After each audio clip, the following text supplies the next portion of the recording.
everyone, and welcome back to another episode of Out of the Office. And today we have the wonderful guest, Andreea. Andreea, say hello and introduce yourself to our listeners. Hi everyone, I'm Andrea, and apart from my work persona, I actually really enjoy hiking and running. So you always see me going on new adventures, and I'm really excited to be here with you. Yeah, I'm excited for you to be here too. And I feel like I remember your introduction. So, Andrea and I met on the Culture Around People Geek Slack community. There are quite a few guests that have been on the show that I've met through that channel. But I do remember your introduction, and you had Dungeons and Dragons on there. And immediately, I was like, I've always wanted to play. I really want to understand the game. It just looks like so much fun. So, we do need to find a time for us to We actually, do, yeah, because it seems definitely. like such a cool Yeah. game. But one of the things that people don't know about it is that they think that you're done in like 3 hours, which is far from the truth. Like we spend with the groups that I'm playing with, we spend probably around close to 12 hours. Wow, that's so cool. So yeah, you have to give the whole day. Like that's the game takes about a whole day. And if I could, I would play it nonstop, but obviously I can't. So I feel like everyone's getting an insight into the why we're friends because we just love yeah. talking about games. But like when you think about like Monopoly or certain card games, you have like specific rules within your own family or friendship group. So it's like, oh, what are your rules? And you almost have to like lay the Hmm. groundwork of like, what do you do? And this is what we do. Shall we Hmm. share? Shall we not? Should we do it your way or my way? Hmm. Which is always interesting to hear what people do and don't do. I think that Monopoly is the most ruthless game out there, and I've seen people playing it in so many ways that yeah, I don't want to get involved with it. Like no, thank you, no. That's like my big no. If people start playing it, I'm like leaving the room because I know that it's gonna be an absolute chaos and mess, and I don't want to be part of it. Which actually brings us nicely onto the topic of boundaries, because today's episode, we're actually looking at season 2, episode 9, email surveillance. And as a bit of a background to the episode, the manager, Michael, he upsets everyone in the office because he actually starts to keep tabs on like people's emails, and he can like see who sent what and what's been said. You've got Pam, one of the characters, trying to kind of hear the gossip or try to understand if maybe there's two other characters that are having an affair and getting off with each other in the office. And then as part of the email surveillance from the manager, he finds out that there is a barbecue that one of the employees are throwing, but he hasn't been invited. Everyone in the office has got an invite, but aside from the manager.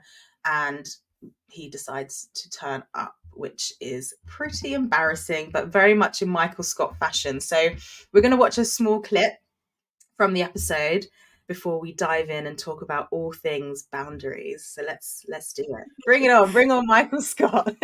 Meredith has an Evite from Jim. Barbecue at Jim's tonight. Wonder where my evitation is. Gone guest list. Angela, Stanley, Oscar, Meredith, Phyllis, Kevin, Creed. Must be no.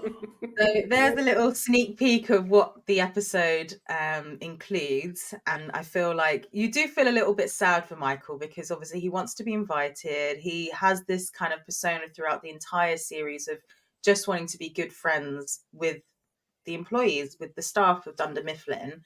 And I feel like there must be managers and leaders out there that can relate to that in terms of wanting to not only be a manager and leader, but want to connect with people in a meaningful way and build friendships. But it's not always so easy.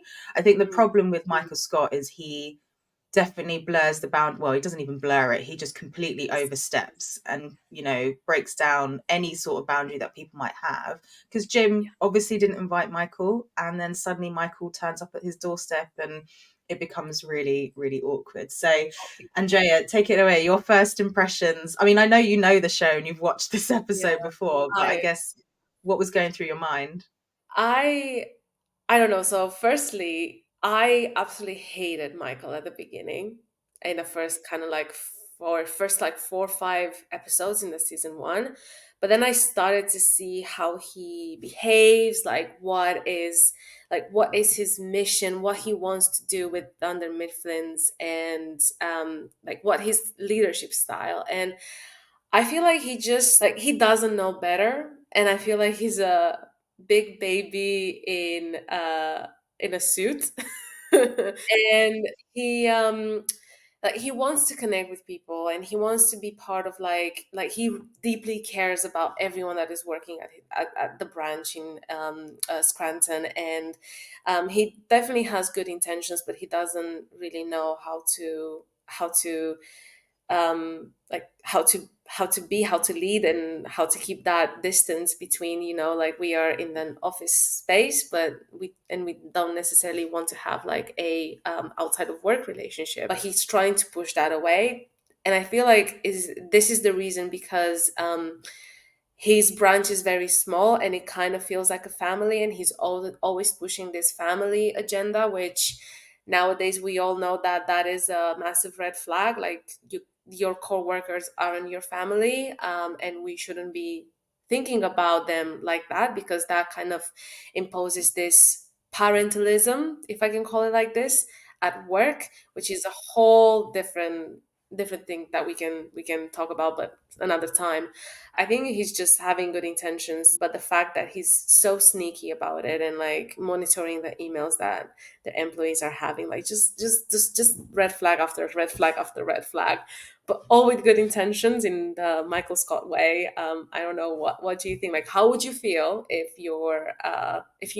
if you know that your manager is monitoring your communications with the rest of the team members? Like, I feel like Jim really handled him graciously. And how, I don't, we haven't seen this in the snippet that you showed, but uh he's basically organizing this barbecue so that his roommate, no, not roommate, flatmate, is able to like meet with Dwight, because he thinks that Dwight is not real, because Dwight and Scott have such problematic relationship. Like Dwight is like really like trying to like impress Michael at any point he can, with anything that he can. Jim had to lie to Dwight and say that is a surprise, and that's the reason why Michael doesn't know, because otherwise Dwight would have gone and told Michael like, "Hey, we are having this barbecue and you're not invited," and that shouldn't be a problem. Like a leader should not expect not to be invited to like people, like team members getting together. Like it's absolutely normal. But yeah, I don't know. Michael Scott is a completely different animal. But I feel like this episode feels so relatable because in Yeah. previous workplaces, and I've even heard from friends and other people when they've been in workplaces, their manager and leader um, can almost be part of cliques. So in some respects, Mm, Michael and Dwight are a clique where Michael fishes for information from Dwight about what's going on amongst the employees. That mm, often happens in workplaces. You get workplaces where the manager or leader is overly friendly and, maybe is blurring the boundary of like, I'm looking to you as a leader, right? I need you to guide and advise. I don't need you to be my best friend. I need you to tell yeah, me what the roles and responsibilities are in this yeah, workplace. It doesn't mean that leaders and managers can't be friendly or even friends, but I think there's still clear boundaries that need to be set in place for those kind of roles. But also, in workplaces where leaders and managers feel entitled to know about everything that's happening amongst their employees. Why is there this conversation happening, or what's going on here? And the whole idea of the surveillance of people's emails is a complete breakdown of trust. It's a complete violation of people's privacy. As far as I'm aware, I don't think it's happened in previous places that I worked at. And I would hate to do that to any of my employees or to anyone that I work with, to monitor what they're doing, and I would always trust people with their actions. But I think it comes down to that point of, if you're feeling like you want to start to spy or have some surveillance on what people are doing, I think that shows something is fundamentally broken or not right within the organization. that is definitely like a sign of like a toxic workplace that is disguised into like we are a family, we are all friendly with each other, and that should not happen. And the fact that I've don't want to believe this, but I've heard that there are companies out there that are monitoring employees' communications, and that just shows that there's, as you said, there's a massive distrust in between like leadership and teams. And if you don't have that foundation of trust, you can't do business. And you have to spend time fostering the trust between everyone, and not through like such hard policies and very like clicky environments. It's not about that. It's about like clear communication, transparency, keeping people in the loop with the decision making, and just like have everyone aligned with what the company goals are essentially, and just letting them, have autonomy to make decisions that are best for them. And yeah, don't interfere to such a big degree. But Michael Scott does not understand that. And if I organized, imagine if I organized a party and my manager or someone from the senior leadership will show up at my door. I think I don't know what I would do, honestly. But yeah, everyone else like is has handled this situation and is handling Michael really nicely. But I would also say that this kind of behavior that Michael is showing is quite common in small businesses or family businesses, where oftentimes like employees are there like because someone knew someone, they're familiar with the family, or they're members of the family. So that is where these situations may happen, and that's where you need to be very careful. Like you are leaving the family relationships outside of work when you're entering the work, because all of you are there to do one thing, and that is to grow the business or whatever the business goals are for in your particular case. But I know that one of these things, for example, my mom has her own business, and she oftentimes struggle with this. Am I the leader? Am I the boss? Am I the friend? What am I? Because she has a small team under her, so she kind of feels like she needs to be more than just the boss.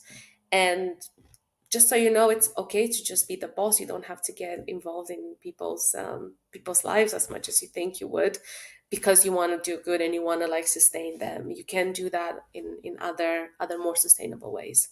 I love that. And I think I resonate with that because obviously I run Fresh and Fearless, and that's the kind of micro business, and I work with lots of freelancers and, love working with freelancers. And I think there's a beauty in it because there's like that boundary in terms of they're doing their own thing, and I know that they have all these other clients that they're probably working with. So, it means that I don't have to, I guess, be so hands-on. I can just be like, hey, here's what I need help with. Is that something you can assist with? Yes or no? Then they do. And it feels more empowered in terms of, rather than, oh, this is what you should be doing. And that's it. And I've built such good relationships, and such a lovely community. And even through the People Geeks community channel as well. Like, it's been so lovely. So for any people listening in, or HR professionals, like, the Culture Around People Geeks community is such a great resource for connecting with like-minded people and just making friends who probably feel similar things to you and have challenges that are very familiar. So it's great to not feel alone, and that's a great place to feel connected with community. So yeah, it's been nice to build that community. But obviously, one day I hope that I will build Fresh and Fearless to be a business where we do have full-time employees. And I think for me, I will have to have some huge learning curve in terms of, being really clear and boundaried around who am I in the organization and what do I do. Not everyone will want to be pally and friendly, and they just want to come in, get their job done and leave. And that is absolutely okay, because if that's how they like to work and feel empowered to do their best work, then that's what they should feel they can do.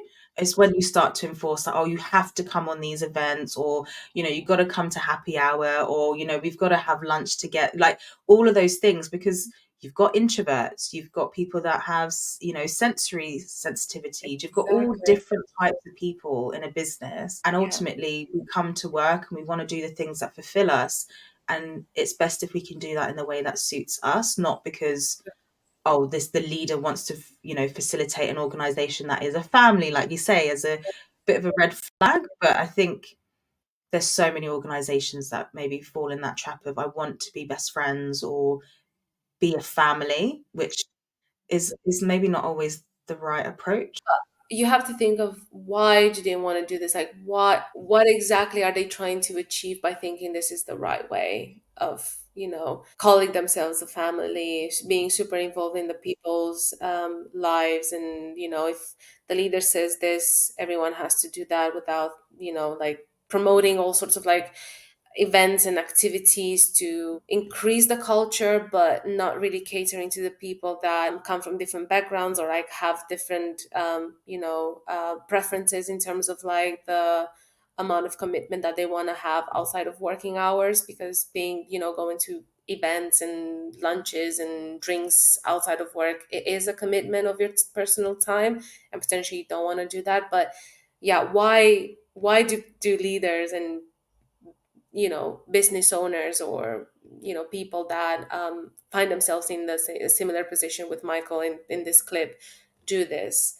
Because I've been trying to ask myself that, like, what in the history made them think that this is the right approach? And yeah, I've been quite thinking about this for a long time, just to understand, like, why do they keep pushing this agenda? Is it because they don't feel like, they might feel like they are not a great leader, and they feel a bit vulnerable in like, especially for people that are new managers, and then don't have the support to, and the tools that and resources that they need to succeed in the role of being a new manager? Do they feel like, by asserting a specific power over everyone, will solidify their place as a leader? And that also means kind of like going, like, just not respecting the boundaries that some people have, and ignoring them. I don't know. I think, yeah, I don't know. I think is this something to explore there, and people to ask themselves, like, why am I doing this for? Is it something to do with me internally? Is it something to do with the fact that I'm not really prepared for this position? Or is it something that I've learned from like sitcoms and like such like The Office? Because The Office is has is an icon. It's like, I was watching The Office when I was a kid, and I thought, oh my goodness, this is what a great culture and great company is. And Dunder Mifflin's, and what Michael does is great, but it's also not, like, you have the side of both coins. But yeah, what is it exactly, and how can we break those standards and like ideals down into what people actually want from a leader today? Yeah, there's actually a great podcast that I've been listening to, The Modern People Leader, and you can find it on Spotify. And they're inviting a lot of like people leaders to discuss about different areas that they are having challenges with, like AI, or like remote work, or hybrid, or any other like HR policies, and what a modern people leader looks like nowadays, and what is the agenda that they should be pushing. And it's really interesting, and I really recommend it for anyone that are in the position of being a manager leader for the first time, or they've been in this position for many years but they feel like they are stagnating. Give it a listen. It's really great. Thank you for that recommendation. I'll definitely check it out. And I feel like what you were talking about in terms of like the modern day, and I'm trying to consider, like, obviously this episode is set when it came out, and we've been through so much since that episode came out, in terms of in our professional careers and in the workplaces and the way that we work now. There are companies that are transitioning back into full-time in the office every day, or at least 4 days a week, when they had very flexible remote working from home policies that they've kind of scrapped now. You've got some companies that are hybrid, so they say, you can pick and choose your days, but you need to be in however many days. And then you've got some that have stuck to the way that they've worked, which is completely remote. You can work from home, you can work from anywhere, which it really works and is great for some people. And I've seen a lot of organizations struggling with figuring out what how to transition from any of those phases, because we've been in one phase for so long.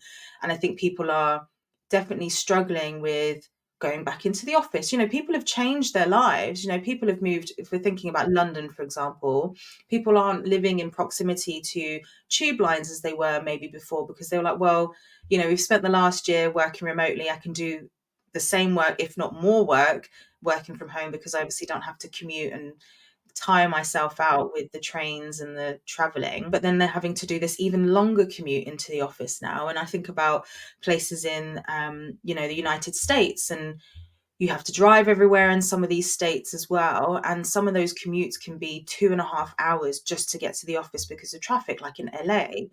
And there's so many different places that maybe don't have great train connections, if we're thinking across Europe or any other country. So it's not as easy to get into the office, and people have adapted their lives. I think there's something to be said about boundaries there, because some leaders, from my outward perspective, have been like, I think maybe from their privileged perspective, we can just transition, we can be back in the office, because they don't have to worry about maybe childcare, that's all paid for. They don't have to worry about making lunch the night before, because they can probably just afford to buy lunch out. Whereas not everybody has that flexibility. They might not be able to afford childcare 5 days a week. They might not be able to afford, they might have to build their lunch at home and then pack it and bring it in. And, there's so many other added pressures and things to think about. So this point around boundaries, I do think there needs to be this balance, and maybe not everyone will agree with me, where leaders really understand the perspective and the livelihood of people that work within the organization, that some of the things that you change physically or even virtually about the workplace isn't always accessible, and you need to really consider that, because if you don't, people will leave because the flexibility is gone, to the accessibility is gone. And as a result, you start to lose quite a diverse workforce. And then you end up having the same types of privileged people working for your business. And it's such a shame that we're potentially falling back into old habits and traps and not really considering everyone in the workplace. Yeah, no, yes, plus 20 to what you said.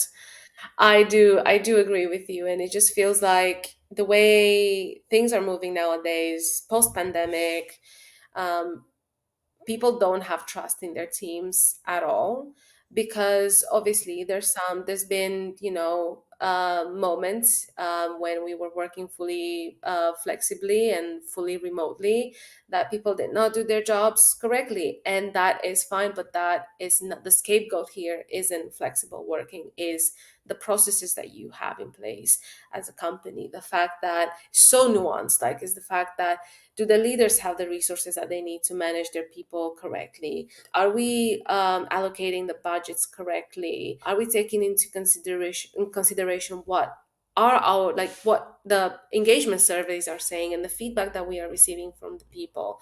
Do we understand that, as you said, not everyone affords to live in massive hubs like London, Manchester, Leeds, like where the tech jobs are, or like most jobs are? Do we understand that there's a cost of living crisis happening, and the affordability is becoming smaller and smaller? Like, I don't think people, and specifically certain business leaders, are asking themselves these questions, and it's really sad to see. But I think we should stop blaming remote work and flexible work for the inefficiencies of a business, and start addressing, like, what exactly are we doing in the business? Like, do we know who are we representing? Do we know what we are doing? Are we all aligned with the same goals?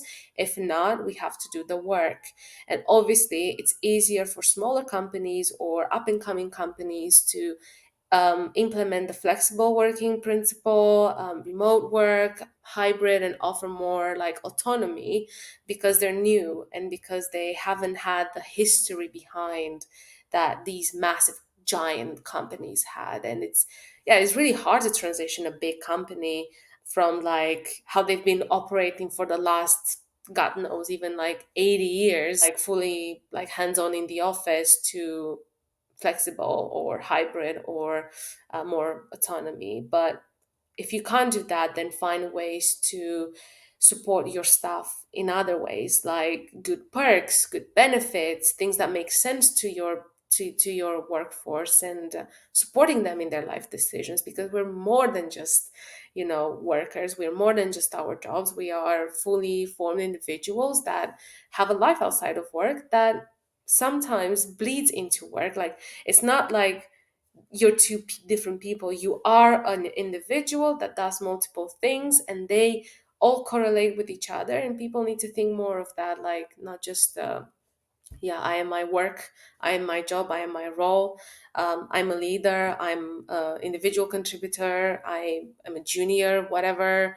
And that's all I am. People are more than that. And yeah, people need to respect the boundaries of everyone and respect how they want to work, and the ways that make them be successful in their roles, or whatever their goals are, without like being super like imposing on policies and hard mandates back to work. Like, that doesn't work, and I don't think people like being in that position to be I don't know how people feel about this. People might not like this term, but be like a in a dictatorship, really, because it is the truth. I see it that way, but yeah. Beautifully put. Beautifully put. I think that's the challenge, isn't it? I think sometimes we can be so siloed in our thinking around what a conducive, efficient, productive workplace looks like. But there are so many ways that a business can be productive and effective and create great outcomes. There is not one way to run a business.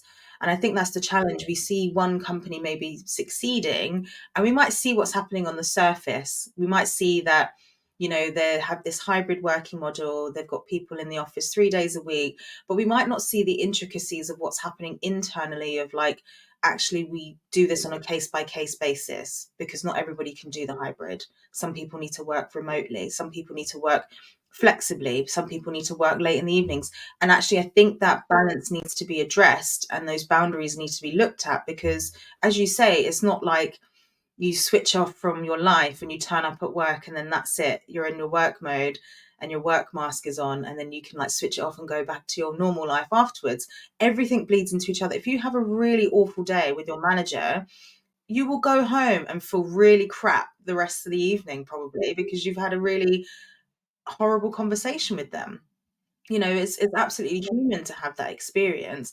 And the same as, if you have an awful moment with a family member, or there's someone sick, or you're taking care of the kids, or whatever it may be, you don't then go into work and then completely shut off all of that has happened. It will bleed into, and it's being able to create that space that people can, have almost that breathing space and understand what's going on, and then be able to do what they need to do to be able to be to contribute to a conducive working environment. And when you were talking, it made me think of, obviously I'm going to bring it back to a TV show because I love watching TV.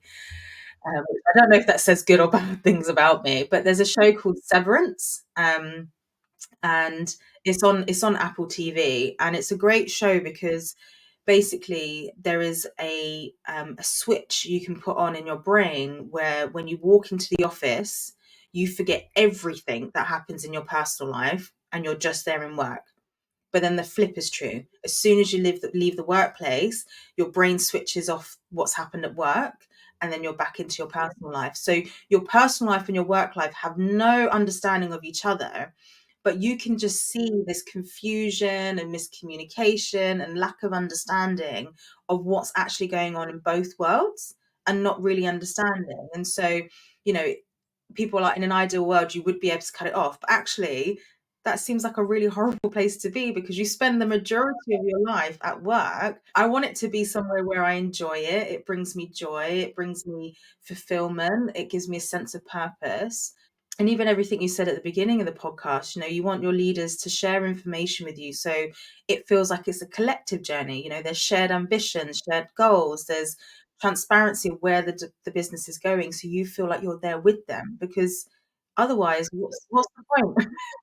Yeah, exactly. It's like the IKEA effect, where you have the the pieces of the furniture that you're building, but you're building it yourself with someone and you create like, that it makes you appreciate the object a lot more. And it, also if you're dealing with friends or family or partners or whatever, it kind of brings like a sense of like trust and like connection. And that's exactly what we should be, not necessarily like like exactly like that, but like everyone should have a say in how business works. And everyone, as leaders, want their boundaries to be respected by everyone else, so does everyone else wants their boundaries to be respected. So it's not like a give or take. It's give and take, give and take. It's a dance, it's a choreography, it's something that everyone is part of, because a business is not just their leaders, it's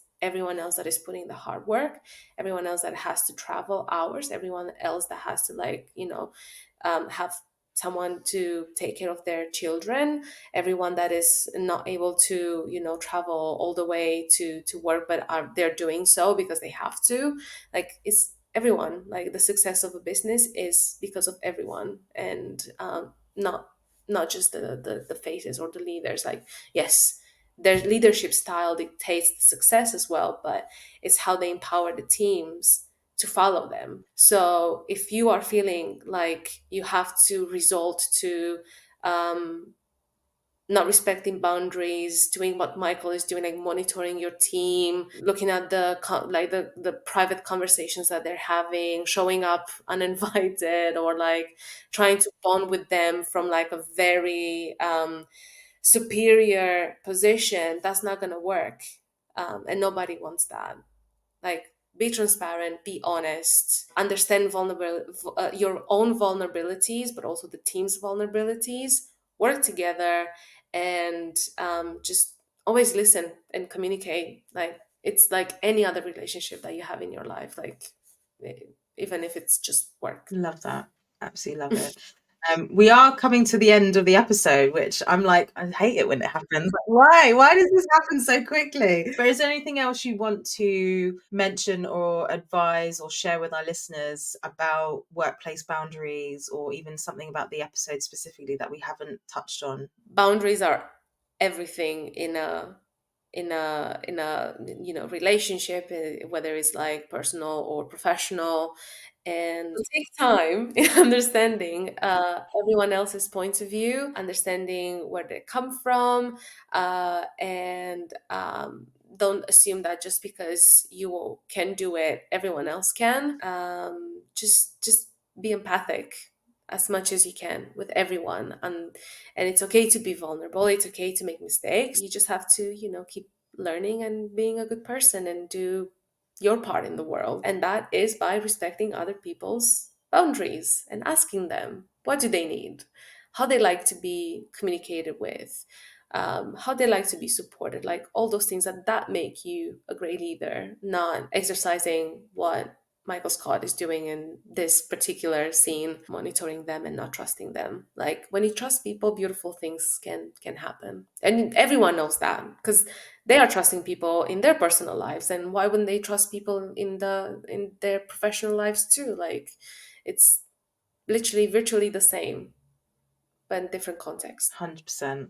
But like, if you go into a workplace as a leader and you immediately don't trust people for no reason at all, I personally believe that is a projection. That's something within you as an individual need to work on. It's not something that actually the other people around you need to work on, but actually asking yourself, why do I feel entitled to this information? Or why do I feel like I need to know every single thing about what everyone is doing or how someone is doing a piece of work? As long as you're getting the output and the outcome that you want, maybe even sometimes with that trust, it's even better than you expected. Because if you've got a manager breathing down your neck and is looking over your shoulder at everything you're doing, that micromanagement style never leads to great outcomes for a business. And so respecting boundaries is where, as you say, beautiful work and beautiful outcomes can happen.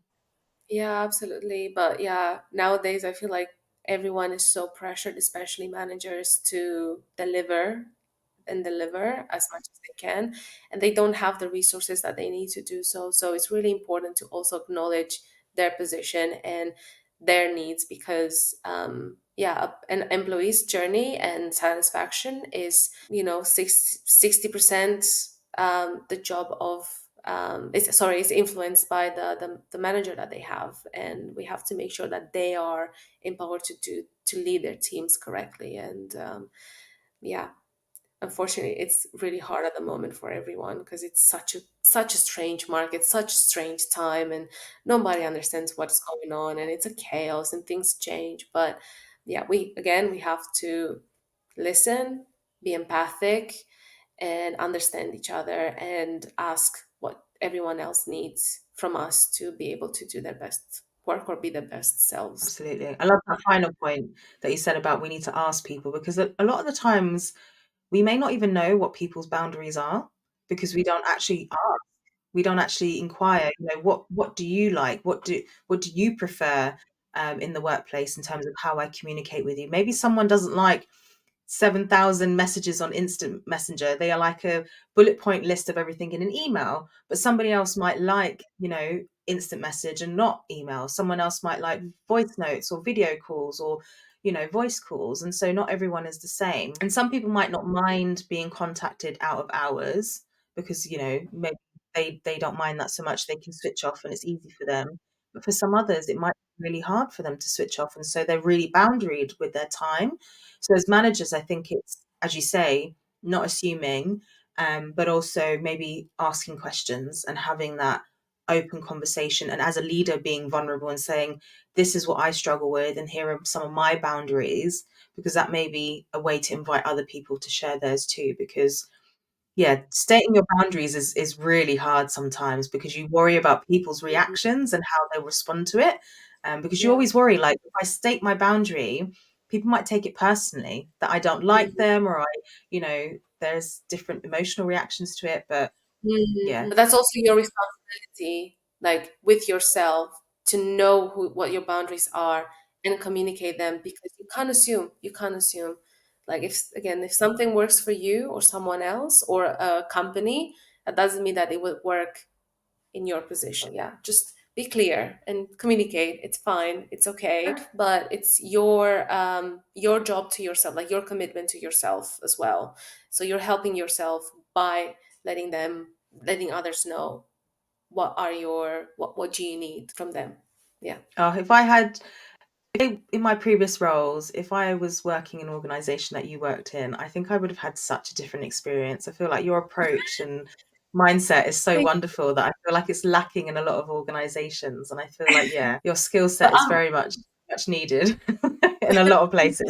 thank you. But I'm learning from everyone. Like, I've been through very toxic workplaces before, and I've learned that it's not okay to do certain things, and it's an ongoing journey, isn't it? But it's also like, just trust yourself as a person, because you can do it, things that you think that you can't. But thank you for that. Of course, of course. Before I let you go, there is a question we're asking all our guests, which is, obviously in the show, Michael Scott has bought himself World's Best Boss mug. And so what would your version of World's Best Boss mug say? What mug would you buy yourself? World best